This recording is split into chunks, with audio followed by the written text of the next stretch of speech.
Ah! It's week 10.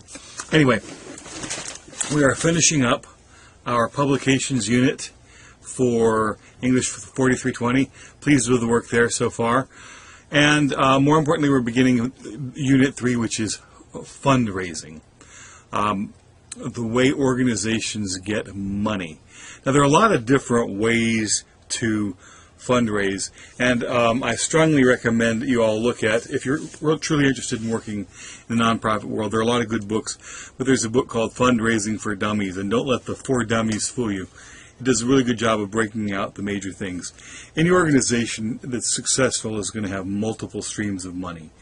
There are going to be grant applications, there's going to be probably an annual campaign, there'll be fundraisers, there'll be multiple sources of funding, often corporate sponsorships, and certainly I can't deal with all the kinds of ways that an organization will have receive funds, but that book will, if you look at it and really dig into it, you can get a sense of that you need a plan, that fundraising is constant, and that you need multiple sources of money to keep your organization functioning effectively, and that you shouldn't depend on any single one kind of funding source.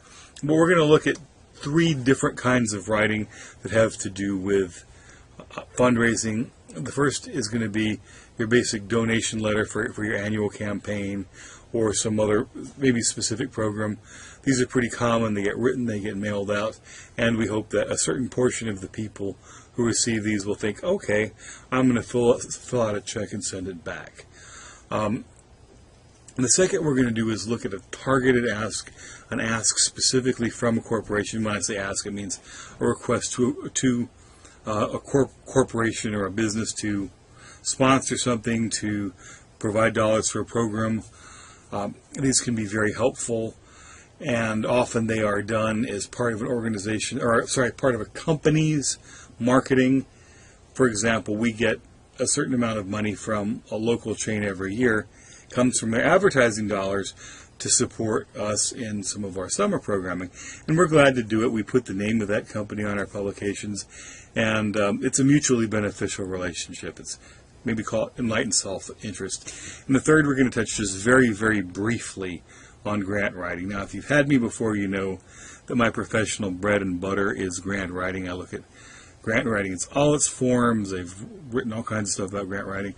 I teach an entire course, which I'm teaching next spring, on grant writing, but we're just going to get the beginning, the basics, which is the letter of intent. So we're going to be talking about some things that we haven't talked about before. We talk about writing, because no matter what you do, writing is a huge part of fundraising. Often the initial approach to an organization, whether it be a business or a person or a granting agency, is through writing. The actual request is through writing. Often there are follow-ups through writing, and then of course there's a continual stream of thank yous that come if you were fortunate enough to be funded successfully. Some people say you should thank somebody 7 times whenever you receive dollars, and that's about right. Most people that you talk to in the nonprofit world will tell you that. I also have 2 really good videos from people you really haven't seen a whole lot of. One you haven't seen at all, who are very effective and successful grant writers, and you're going to be getting some good material about them, about the programs, through their interviews. So, really big show, so to speak, a lot interesting coming up, but this week we're going to focus very specifically on fundraising letters.